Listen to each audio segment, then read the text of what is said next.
दोस्तों, आज का वीडियो कुछ स्पेशल होने वाला है और आज मैं आप सबको बताने वाला हूँ कि लंग्स में ब्लड कैसे ट्रैवल करता है। मतलब हार्ट कैसे ब्लड सप्लाई करता है पूरे बॉडी में, कैसे वो वापस आता है, कैसे वो लंग्स की तरफ जाता है ऑक्सीजन लेने और कैसे ब्लड वापस आता है। तो ये समझने से पहले आपको समझना पड़ेगा कुछ टर्म्स।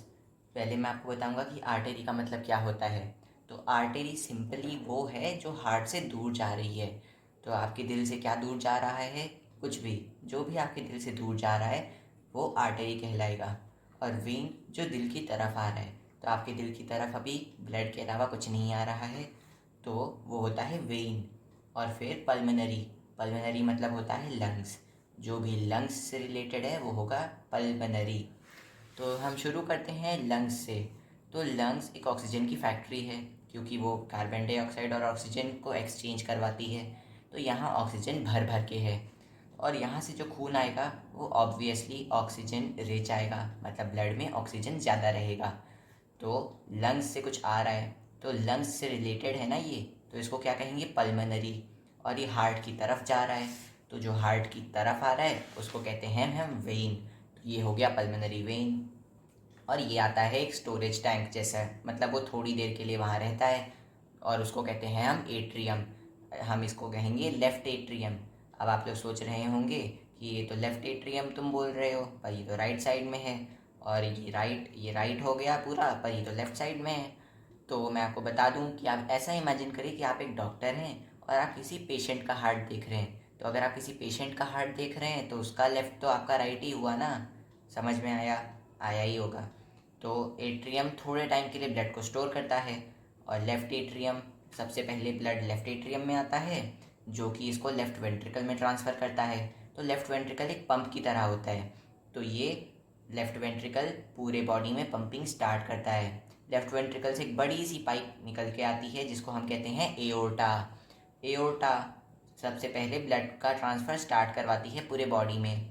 एओर्टा से एओर्टा जो है वो डिवाइड होता रहता है। तो जब वो डिवाइड होता है छोटे छोटे, मतलब सबसे छोटे नहीं पर थोड़े छोटे, तो थोड़े छोटे आर्टरीज़ में, arteries away from the heart, मतलब ये हार्ट से दूरी तो ले जा रहा है ना। फिर ये डिवाइड होता रहता है छोटे छोटे कैपिलरीज़ में। अब आप लोग सोच रहे होंगे कि क्यों डिवाइड होता है। तो ये जो कैपिलरी होता है ना वो हर सेल में जाता है, हर सेल में जाके ऑक्सीजन के एक्सचेंज करवाता है। तो अगर सेल ने ऑक्सीजन लिया वो अपना काम करता है और फिर आपको कार्बन डाइऑक्साइड दे देता है। तो कैपिलरी कार्बन डाइऑक्साइड पकड़ लेता है, मतलब जो ब्लड होता है कैपिलरी में, और वो आता रहता है।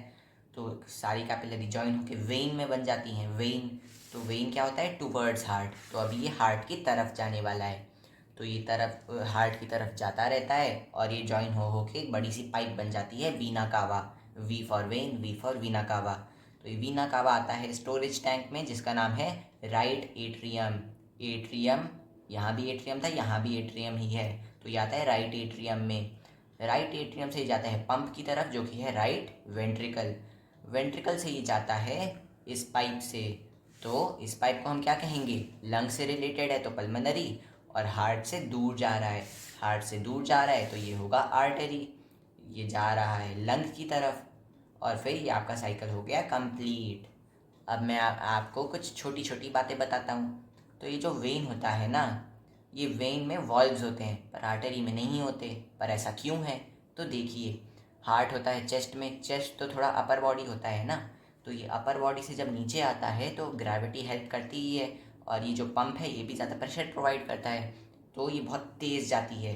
तो पीछे आने का तो कोई सवाल ही नहीं है। तो इसमें वॉल्व्स नहीं होते हैं। पर जब हम यहाँ पे आ जाते हैं तो ग्रेविटी हमारे अगेंस्ट काम करने लगती है, ग्रेविटी उसको नीचे खींचती है और हम चाहते हैं कि वो ऊपर जाए। तो कभी कभी क्या होता है, वो पीछे भी तो आ सकता है ना, ऐसे जा रहा है ग्रेविटी वैसे पीछे भी आ सकता है। तो इसलिए इसमें वॉल्व्स रहते हैं। बस इतना समझिए कि वॉल्व्स ऐसा कुछ है जो उसको पीछे आने से रोकता है। तो V for vein, V for valves. तो बस ये हो गया पूरा सिस्टम कंप्लीट।